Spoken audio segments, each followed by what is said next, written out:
मुख्यमंत्री नायब सिंह सैनी ने चंडीगढ़ में संघ लोक सेवा आयोग 2023 परीक्षा में चयनित हुए हरियाणा के 59 अभ्यर्थियों को किया सम्मानित।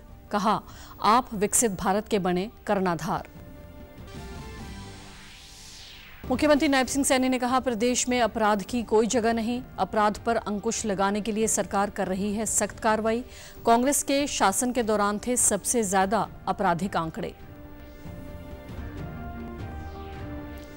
महिला एवं बाल विकास मंत्री असीम गोयल ने अंबाला में आयोजित सर्वोत्तम माता पुरस्कार कार्यक्रम के तहत 442 माताओं को किया सम्मानित। कहा, अंबाला में खोला जाएगा प्रदेश का पहला सेल्फ डिफेंस केंद्र।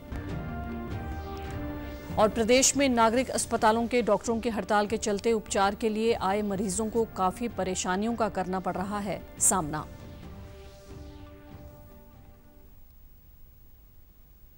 नमस्कार, मैं भानुप्रिया। अब समाचार विस्तार से। मुख्यमंत्री नायब सिंह सैनी ने आज चंडीगढ़ संघ लोक सेवा आयोग 2023 में चयनित हुए हरियाणा के 59 अभ्यर्थियों से मुलाकात कर उन्हें सम्मानित किया। इस दौरान मुख्य सचिव टीवी SN प्रसाद और पुलिस महानिदेशक शत्रुजीत कपूर भी मौजूद रहे। मुख्यमंत्री ने चयनित उम्मीदवारों को बधाई देते हुए कहा कि आपके जीवन का नया कालखंड शुरू हो रहा है। देश से आपको जो अपेक्षाएं हैं उन्हें ईमानदारी के साथ पूरा करना है। प्रशासन में रहकर आपको लोगों के जीवन को सरल करना है। गत पिछले वर्षों में प्रदेश के विकास कार्यों में आए बड़े बदलाव में उच्च अधिकारियों की अहम भूमिका रही है।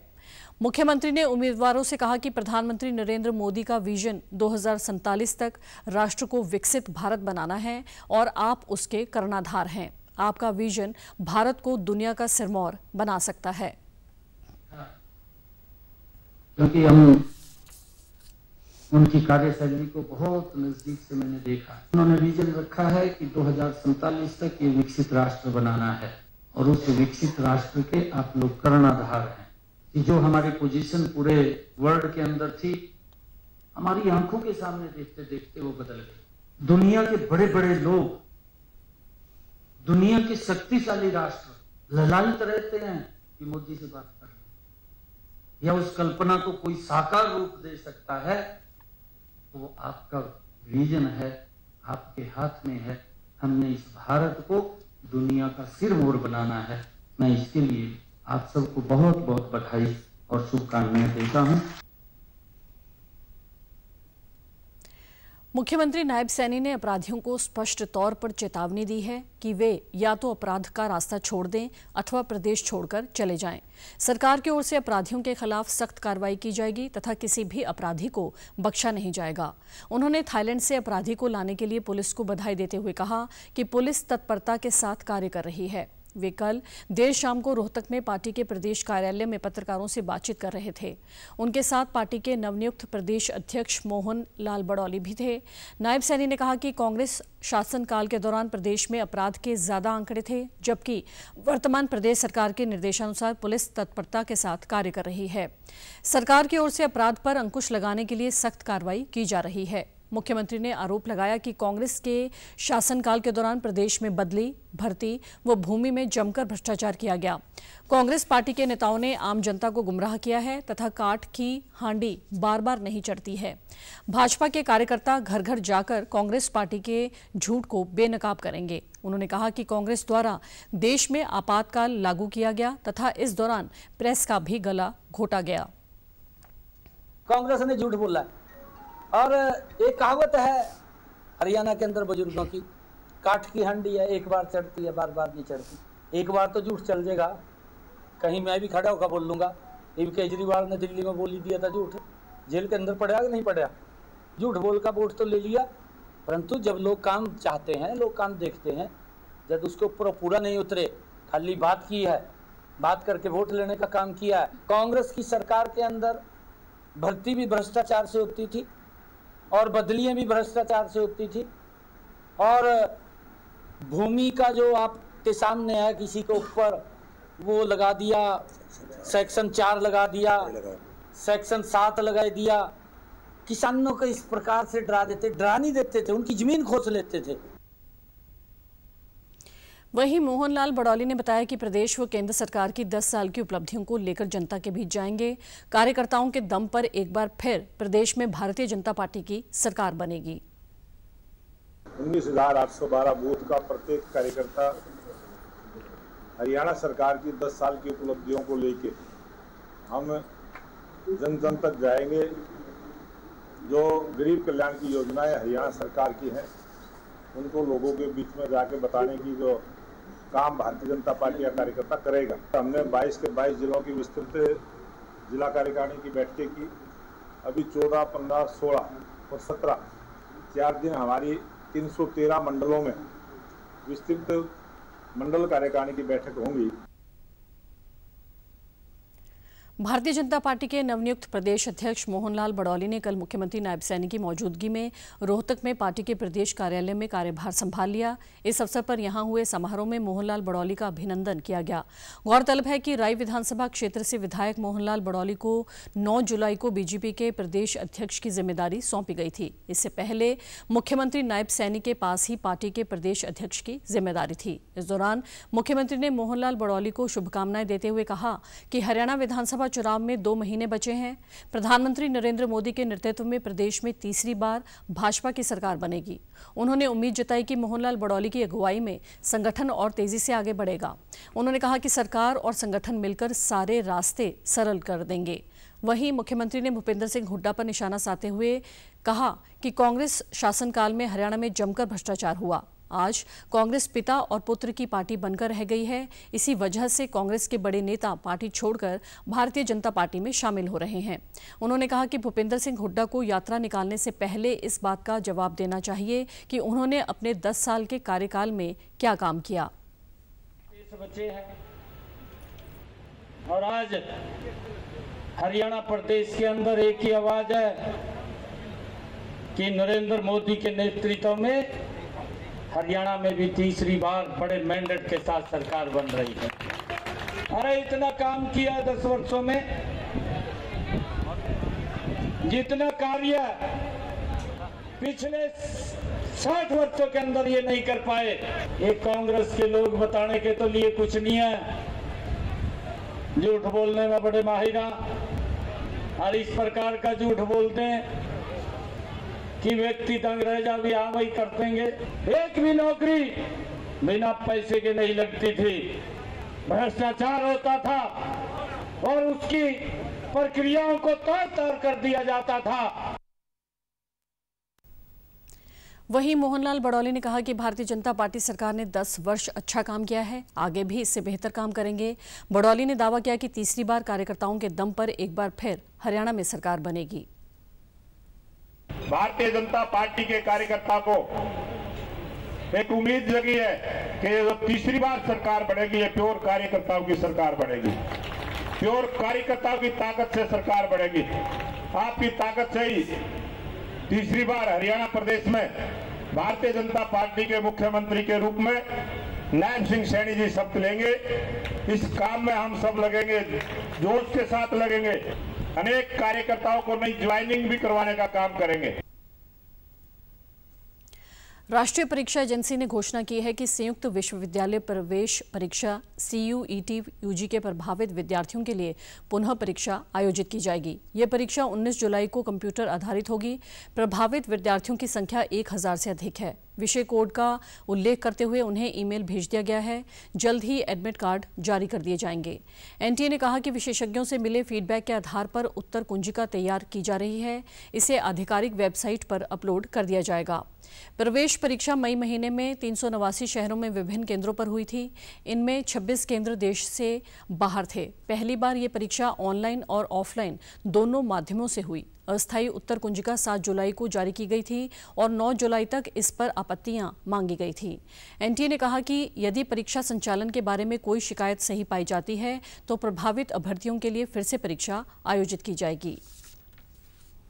देश में पहली बार हरियाणा में सर्वोत्तम माता पुरस्कार के राज्य स्तरीय समारोह का आयोजन आज अंबाला में किया गया, जिसमें अपने बच्चों को बेहतर परवरिश देने और खुद को स्वस्थ रखने वाली 442 माताओं को महिला एवं बाल विकास मंत्री असीम गोयल ने सम्मानित किया। इस दौरान असीम गोयल ने घोषणा की कि बेटियों को आत्म सुरक्षा के लिए प्रशिक्षित करने हेतु प्रदेश का पहला सेल्फ डिफेंस केंद्र अंबाला शहर में खोला जाएगा। इसके अलावा महिला एवं बाल विकास विभाग हमारी लाडो नाम से देश का पहला अपना FM चैनल शुरू करेगा। उन्होंने बताया कि राज्य के प्रत्येक जिला में कम से कम एक चौक का नाम बेटी बचाओ बेटी पढ़ाओ चौक पर रखा जाएगा। उन्होंने कहा कि मां ब्रह्मा का स्वरूप है और मां हमेशा अपने बच्चों को अच्छे संस्कार देते हुए जीवन में आगे बढ़ने के लिए प्रेरित करती है। उन्होंने कहा कि जल्द ही प्रदेश में महिला सरपंचों का एक राज्य स्तरीय सम्मेलन किया जाएगा, जिसमें महिला सरपंचों को अपने गांवों में लिंगानुपात सुधार के लिए प्रेरित किया जाएगा। केंद्र व प्रदेश सरकार महिलाओं के अस्तित्व, शिक्षा, स्वास्थ्य व उनके गौरव को बढ़ाने के लिए निरंतर कार्य कर रही है। अपने गांवों में सेक्स रेशो के हिसाब से लिंगानुपात के अंदर एक सुधार आए, उनका ऐसा एक सम्मेलन जो है निकट भविष्य में किया जाएगा। और जिस नाते हर डिस्ट्रिक्ट हेडक्वार्टर पे हमारी चौक बनाने की बेटी बचाओ बेटी पढ़ाओ इस सामाजिक आंदोलन को आगे बढ़ाया जाए। और अभी अगले हफ्ते ही पूरे प्रदेश के अंदर आपकी बेटी हमारी बेटी की जितने लाभार्थी हैं उनको लगभग 88,000-90,000 के करीब का जो चेक है विभाग द्वारा, जो 18 साल की बेटी हो गई है, ऐसे बच्चियों को जो है बांटा जाएगा। लगातार अच्छी योजनाएं और न्यूट्रिशन को लेके भी हमने कुछ बदलाव इनके खाने के अंदर जो है किया है कि एक अच्छा न्यूट्रिशियस जो एक बार के नाते या अच्छा खाना इन मदर्स के पास और बच्चों के पास जाए, ये माल नरिश्ड ना रहें। जो एक कुपोषण का एक जो बीमारी एक मैं कहता हूँ पिशाच है, वो हमारे हरियाणा से हटे। वहीं पुरस्कृत होने वाली महिलाओं ने सरकार का आभार जताते हुए कहा कि सरकार द्वारा महिलाओं के लिए कई योजनाएं चलाई जा रही हैं, जिसका उन्हें भरपूर लाभ मिल रहा है। आज यहां पर सम्मानित होकर उन्हें काफी अच्छा लग रहा है और साथ ही उनका मनोबल भी बढ़ा है। प्राइज मिला है मुझे असीम गोयल जी से और बहुत अच्छा लगा कि मैंने मदर कॉम्पिटिशन में पार्टिसिपेट किया था और उसमें मेरा 2nd नंबर आया और सम्मानित किया है असीम गोयल जी ने। इसके लिए मुझे बहुत अच्छा लगा। असीम गोयल जी बहुत लड़कियों के लिए बहुत कुछ कर रहे हैं, बहुत प्रोग्राम भी और बहुत सारी सुविधाएं भी दे रहे हैं। मुझे यहाँ पे बेस्ट मदर अवार्ड के लिए बुलाया गया था। मंत्री जी ने, असीम गोयल जी ने मुझे सम्मानित किया, तो मुझे बहुत खुशी है। बस यही कहना चाहूँगी कि सबको इसमें हिस्सा लेना चाहिए। असीम गोयल जी बेटियों के लिए, महिलाओं के लिए बहुत कुछ कार्य कर रहे हैं। मुख्यमंत्री के साथ जो सम्मानित हुआ है, मैं बहुत खुश हूँ। बेटी बचाओ बेटी पढ़ाओ के उससे मैं बहुत खुश हूँ और मैंने बहुत अच्छा योगदान दिया है। Haryana civil medical services association के आह्वान पर आज प्रदेश भर में नागरिक अस्पतालों के चिकित्सक आज सुबह 9 से 11 बजे तक हड़ताल पर रहे। हालांकि इमरजेंसी और पोस्टमार्टम सेवाओं को बहाल रखा गया। जींद के अस्पताल में उपचार करवाने आए मरीजों को और हड़ताल के चलते काफी परेशानियों का सामना करना पड़ा। लोग इलाज के लिए इधर से उधर भटकते रहे। तो डॉक्टर हड़ताल पर है, बार बार मांग कहने के बावजूद भी सरकार इनकी मांगों को मान लेना चाहिए। भर्ती निसंदेह निजी रूप से करने के बजाय सेंट्रलाइज होनी चाहिए, सबका ACP बराबर होना चाहिए और मांगे जायज़ है डॉक्टरों की। जितनी जल्दी सरकार मानेगी उतना ज़्यादा बहाल होगी सर्विसेज, लेकिन जनता परेशान है। 2 घंटे से हड़ताल है। डॉक्टर दूसरा भगवान का रूप होते हैं कहते हैं, फिर भी अभी देखिए ये जो पेशेंट लाइन में लगे हुए हैं, अभी बेसब्री से इंतजार कर रहे हैं डॉक्टरों का। डॉक्टर वहाँ पे हड़ताल कर रहे हैं बुरी तरह से। उधर पलवल जिले में भी डॉक्टरों की हड़ताल के चलते अस्पताल में इलाज करवाने आए लोगों को भारी परेशानियां उठानी पड़ी। उन्होंने बताया कि डॉक्टर अपनी सीट पर नहीं बैठे हैं, जिससे उन्हें कठिनाई पेश आ रही है। आम जनता परेशान है और डॉक्टर अभी हड़ताल पे हैं। उन्हें ज़्यादा दिक्कत हो रही है, सबसे ज़्यादा आज नहीं मिल पा रहा जी हमसे और डॉक्टर अभी सुनाई नहीं करते। यह डॉक्टर ने परेशान कर रखे हैं, हड़ताल कर रखे हैं, ना दवाई दे रहे ढंग से, नहीं गोली दे रहे, इसको उठ के बहका दे। जनता को सब परेशान। यहाँ पता चला है कि डॉक्टर ने हड़ताल कर रखी है। यहाँ पर जूनियर डॉक्टर बैठे हैं जिन्होंने मेरा पैर देखा भी नहीं है और दवाइयाँ लिख के दे दी है, वो मैंने दे दी है। यहाँ भीड़ बहुत है लेकिन कोई सुविधा वाली बात नहीं है। Indian council of medical research की ओर से फंडेड रिसर्च अनंत मुस्कान अब PGI चंडीगढ़ का हिस्सा बन गया है। ये मल्टी साइट रिसर्च है जो देश भर में 8 सेंटर शुरू करने जा रहा है, जिसमें PGI चंडीगढ़ भी शामिल है। आज हरियाणा के राज्यपाल बंडारू दत्तात्रेय ने PGI में बने इसके सेंटर का उद्घाटन किया। इसका उद्देश्य प्राइमरी स्कूल में बच्चों में दांत साफ और ओरल हाइजीन को लेकर जागरूक करना है। देश भर के 8 जिलों में ये रिसर्च होगी, जिसमें हरियाणा के पंचकुला को भी शामिल किया गया है। साइंसेज सेंटर हरियाणा में मौखिक स्वास्थ्य को लेकर सराहनीय कार्य कर रहा है। बुजुर्ग और बच्चों के बीच मौखिक स्वास्थ्य में सुधार के उनके प्रयास बेहतरीन है। वर्ष 1985 में यह केंद्र सरकारी स्कूल के बच्चों को आवश्यक दान चिकित्सा सेवाएं और शिक्षा प्रदान करवा रहा है। ओरल हेल्थ साइंसेज सेंटर की पहल विशेष रूप से बच्चों के लिए निर्देशित समुदाय की जरूरतों की गहरी समझ को दर्शाती है। हरियाणा में ओरल हेल्थ को लेकर न केवल स्कूलों बल्कि ग्रामीण लोगों के बीच में भी जागरूकता अभियान चलाने की आवश्यकता है। पीजीआई के ओरल हेल्थ सेंटर के अध्यक्ष प्रोफेसर आशिमा गोयल को इस सेंटर की जिम्मेदारी दी गई है। पंचकुला में आज ये कार्यक्रम लॉन्च किया गया। प्रोफेसर आशिमा ने बताया कि ये पहल ट्राई सिटी और इसके आसपास के स्कूली बच्चों के ओरल हेल्थ को बढ़ाने का काम करेगी। अंतर्गत पंचकुला डिस्ट्रिक्ट आता है, जिसमें लगभग 450 स्कूल्स को हमने अपनाया है और 70,000 से भी ज़्यादा स्कूल के बच्चों को हम ओरल हेल्थ एजुकेशन यानी कि दांतों की बीमारियों के कारण, उनकी रोकथाम, उनकी प्रिवेंशन, सब चीज़ों के बारे में जानकारी देंगे। यही नहीं, डेली बेसिस पे हर स्कूल में जो सिलेक्टेड स्कूल्स हैं उसमें टूथब्रशेस बच्चों को दिए जाएंगे और टूथपेस्ट भी वितरित की जाएंगी। कृषि मंत्री कंवरपाल गुर्जर ने मुख्यमंत्री तीर्थ यात्रा योजना के अंतर्गत यमुनानगर से आज अयोध्या के लिए बस को हरी झंडी दिखाकर रवाना किया। इस दौरान कृषि मंत्री ने बस में बैठे सभी श्रद्धालुओं से बातचीत की और उन्हें तीर्थ यात्रा के लिए शुभकामनाएं दी। कृषि मंत्री ने कहा कि वर्षों बाद प्रधानमंत्री नरेंद्र मोदी के नेतृत्व में आज अयोध्या में भव्य राम मंदिर बन चुका है। हरियाणा सरकार द्वारा गरीब लोगों को भगवान श्री राम के दर्शन करवाने के लिए उन्हें निःशुल्क बस यात्रा की सुविधा दी गई है। वहीं अयोध्या जाने वाले यात्रियों ने सरकार की इस योजना की जमकर सराहना की। हमारे बहुत से बुजुर्ग ऐसे हैं जिनकी बड़ी इच्छा होती है कि भाई इस धार्मिक स्थान पे मैं जाके आना, तो लेकिन कुछ कारण ऐसे होते हैं जिसकी वजह से जा नहीं सकते। तो इसलिए सरकार ने मुख्यमंत्री तीर्थ यात्रा योजना एक शुरू की है और उसमें एक बहुत अच्छी बस, जिसमें एसी बस है, जिसमें आराम से हम किसी भी धार्मिक स्थान पे हम जा सकते हैं। आज ये यहाँ से अयोध्या के लिए जा रहे हैं, तो आज ये लखनऊ पहुँच जाएंगे, कल ये अयोध्या पहुँच जाएंगे और उससे अगले दिन ये वापस आ जाएंगे। अभी इसमें हमारे पास जो रजिस्ट्रेशन कराया था वो तो 46 लोग थे, लेकिन किसी कारणवश कुछ लोग आए नहीं। 26 यात्री आज इस बस में जा रहे। आने वाले टाइम में मैं समझता हूँ संख्या और।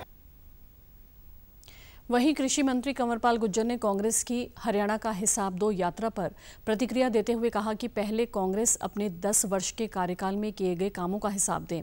उन्होंने कहा कि वे किसी भी मंच पर कांग्रेस के नेताओं के साथ बातचीत करने को तैयार हैं। वो नेता आएंगे हिसाब देने वाले, उनसे 10 साल में 2 काम कोई ऐसे पूछना कि 2 काम आपने कौन से करे, ऐसे कोई 2 काम भी बता दे। पूरे जिले में कोई 5 काम बता दे कि ये 5 काम कांग्रेस ने करे, और हमारे से आप पूछोगे तो हम आपको 25 काम बताएंगे। वो अगर 5 बताएंगे, हम 25 बताएंगे। अगर हम 25 ना बता सके उनके मुकाबले में, तो फिर आप हमारे से हिसाब पूछ लिए, निश्चित तौर से हिसाब देंगे। बहुत अच्छी बात है कि हिसाब होना चाहिए, और मैं चाहता हूँ कि कांग्रेस किसी मंच पे आए, वहाँ हमें भी बुलाए और कांग्रेस भी आए, और वो भी अपनी बात कहें कि उन्हें क्या क्या काम किए थे। हम भी अपनी अपनी बात कहेंगे तो जनता फैसला करेगी। 4 सीट का भी जवाब देने के लिए वो 4 सीट करें, जिस हल्के में 90 के 90 हल्के में से जहाँ वो कहेंगे हम वहाँ जाएंगे और वहाँ हिसाब देंगे। मुख्यमंत्री नायब सिंह सैनी ने कल जींद जिले के गांव जाजनवाला में पहुंचकर शहीद लांसनायक प्रदीप नैन को श्रद्धांजलि दी और शोक संतप्त परिवार को ढांढस बंधाया। मुख्यमंत्री ने प्रदीप नैन के पिता और उनकी बहन से भी बातचीत की। बाद में मुख्यमंत्री ने पत्रकारों से बातचीत में कहा कि शहीद प्रदीप नैन एक साहसी एवं पराक्रमी योद्धा थे, जो आतंकवादियों के खिलाफ चलाए गए एक ऑपरेशन में वीर गति को प्राप्त हुए।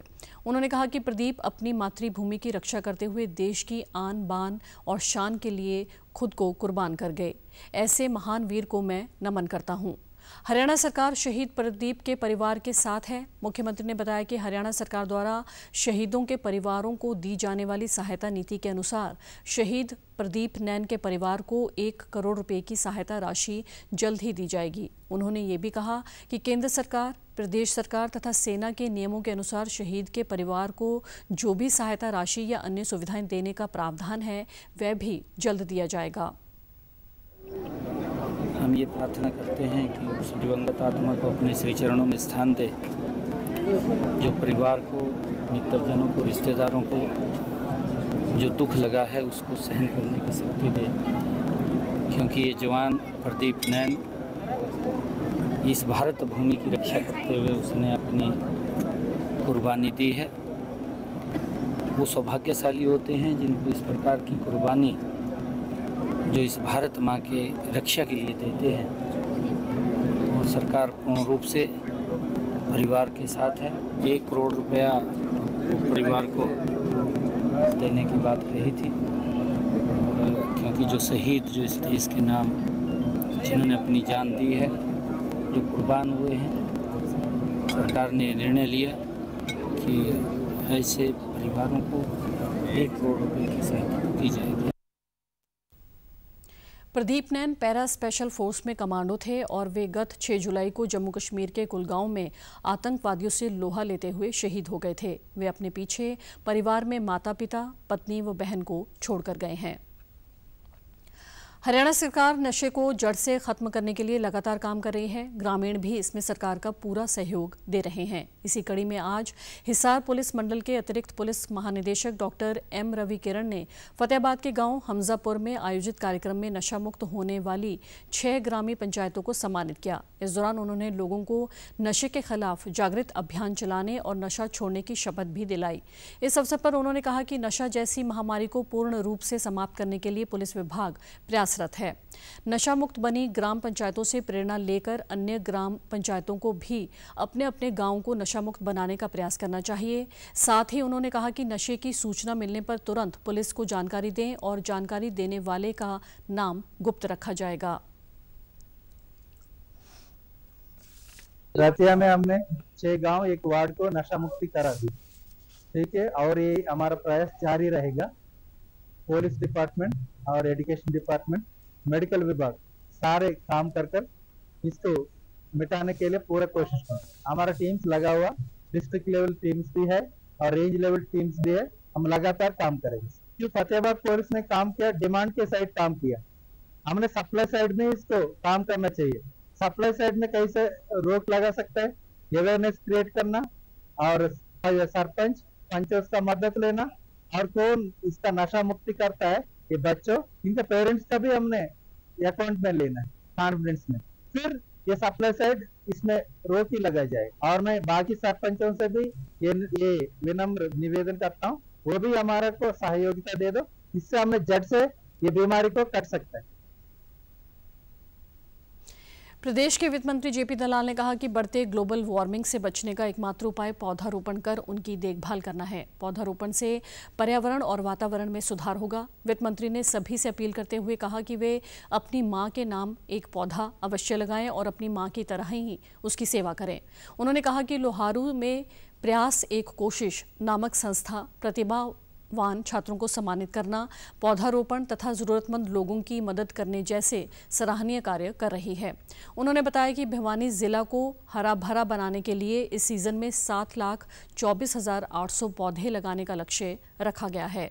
माँ के नाम लगाएं और उस पौधे की वैसे ही सेवा करें जिस तरह से उनका भाव अपनी माँ के प्रति है, क्योंकि आज के ज़माने के अंदर ग्लोबल वार्मिंग हो रही है, वातावरण बिगड़ रहा है। एकमात्र रास्ता जो है वातावरण सुधारने का, पर्यावरण सुधारने का, पौधारोपण है। और हमें इस एक विस्तृत अभियान शुरू करके लाखों पौधे लोहारू क्षेत्र के अंदर हम लगवाएंगे और घर घर में जा कर के पौधे बांटेंगे और सबसे प्रार्थना करेंगे कि एक पौधा अपनी माँ के नाम लगा करके उस पौधे को फलते फूलते बढ़ते हुए देख करके खुशी महसूस करें। वहीं कल भिवानी में भाजपा विधायक घनश्याम सराफ ने 35 प्रकार के विभिन्न प्रजातियों के 10,000 पौधे रोपित कर एक पेड़ मां के नाम अभियान की शुरुआत की। घनश्याम सराफ ने लोगों से अपील करते हुए कहा कि हर परिवार कम से कम एक पौधा अवश्य लगाए, साथ ही किसी भी खुशी के अवसर पर पेड़ लगाकर अपनी खुशी को यादगार बनाएं। वन अधिकारी डॉक्टर राजेश वत्स ने कहा कि वन महोत्सव के तहत भिवानी जिला में 4 लाख पौधे रोपित करने का लक्ष्य तय किया गया है, जिसमें से 2 लाख पौधे खेतों में रोपित किए जाएंगे। एक अच्छे रूप से मनाया है, हजारों की संख्या में यहाँ पौधे लगे हैं और मैं ये आह्वान करना चाहता हूँ कि पीछे कोरोना काल में ऑक्सीजन के बगैर अनेक मौतें हुई हैं, वे मौतें अब आगे न बढ़े, उनका सिलसिला हम सबको ऑक्सीजन देने का काम पूर्ण रूप से करें, ये हमारा पूरा प्रयास है। जिले के अंदर लगभग हमारे यहाँ 4 लाख पौधे लगेंगे, उसमें से 2 लाख पौधे जो हैं वो किसानों के खेतों में लगेंगे और इसके अलावा जो पंचायत की ज़मीनें हैं, स्कूल हैं, कॉलेजेज हैं, यूनिवर्सिटी हैं, हॉस्पिटल्स हैं, सरकारी संस्थान हैं दूसरे, उनमें हम ये पौधे लगाएंगे। देखिए, बड़े पौधे लगभग हमने 2 लाख पौधों का लक्ष्य रखा है, इसके अतिरिक्त बाकी जो पौधे हैं वो छोटे पौधे लगेंगे। वित्त मंत्री जेपी दलाल ने आज भिवानी जिला के कस्बा लोहारू में अपने निवास स्थान पर जनता दरबार लगाकर लोगों की समस्याएं सुनी। इस दौरान वित्त मंत्री ने मौके पर ही अधिकारियों को समाधान के निर्देश दिए। उन्होंने कहा कि सरकार का लक्ष्य है लोगों के घर द्वार जाकर ही लोगों की समस्याओं का समाधान किया जाए। उन्होंने कहा कि भाजपा सरकार गरीबों की सरकार है और गरीबों को उनको पूरा हक मिलता रहेगा। जेपी दलाल ने पत्रकारों से बातचीत में कहा कि कल महेंद्रगढ़ में होने वाले प्रदेश स्तरीय ओबीसी सम्मेलन में गृह मंत्री अमित शाह ओबीसी समाज को तोहफा देंगे। उन्होंने कांग्रेस पर निशाना साधते हुए कहा कि राहुल गांधी जमानत पर चल रहे हैं, बहुत से नेताओं पर भ्रष्टाचार के मुकदमे दर्ज हैं, वे किस मुंह से भाजपा पर आरोप लगाते हैं। के चाणक्य भारत के गृह मंत्री अमित शाह जी हमारे महेंद्रगढ़ में जो कल सुबह 10 बजे आ रहे हैं और ये ओबीसी सम्मेलन प्रदेश का होगा। लाखों की संख्या में लोग वहाँ पर पहुँचेंगे और सारे ओबीसी समाज में खुशी की लहर है।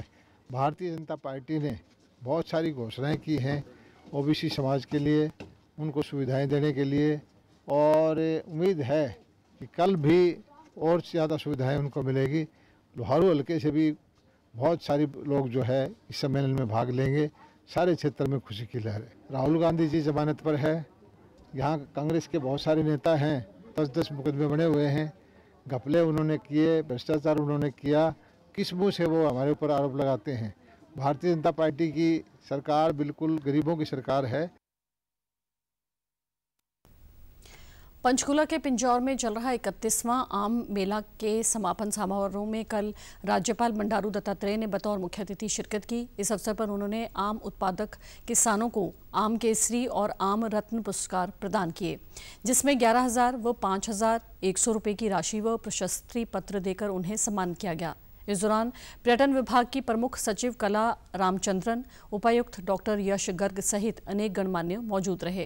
राज्यपाल ने अपने संबोधन में कहा कि हर साल मेले के माध्यम से आम उत्पादकों को बागवानी की आधुनिक तकनीकों से अवगत करवाया जाता है। इससे किसान अच्छी किस्म के आमों का उत्पादन कर राष्ट्रीय और अंतर्राष्ट्रीय बाजारों में अपनी फसल का अच्छा मूल्य प्राप्त कर सकते हैं। मेले का उद्देश्य उपभोक्ताओं और फल उत्पादकों को आम की विभिन्न किस्मों के बारे में आवश्यक जानकारी देना भी है। इसलिए आम मेले का हर साल आयोजन करने के लिए हरियाणा पर्यटन निगम और बागवानी विभाग बधाई के पात्र हैं। उन्होंने कहा कि हरियाणा सरकार द्वारा किसानों को बाजार के जोखिम से बचाने के लिए बागवानी भावांतर भरपाई योजना सरकार द्वारा शुरू की गई है। माध्यम से हम उत्पादकों को आम की अधिक से आर्थिक फसल देने के लिए और इस फल की गुणवत्ता में वृद्धि करने के लिए बागवानी की आधुनिक तकनीकों से अवगत कराया जाता है। इससे किसान अपने उद्यानों में अच्छी से अच्छी किस्म की आमों का उत्पादन करके राष्ट्रीय और अंतर्राष्ट्रीय स्तरों पर बाजार में अपनी फसल का अच्छा मूल्य प्राप्त कर सकते हैं। इसका उद्देश्य उपभोक्ताओं और फल उत्पादकों को आम के विभिन्न किस्मों की बारे में आवश्यक जानकारी। समाचारों में आज इतना ही। नमस्कार।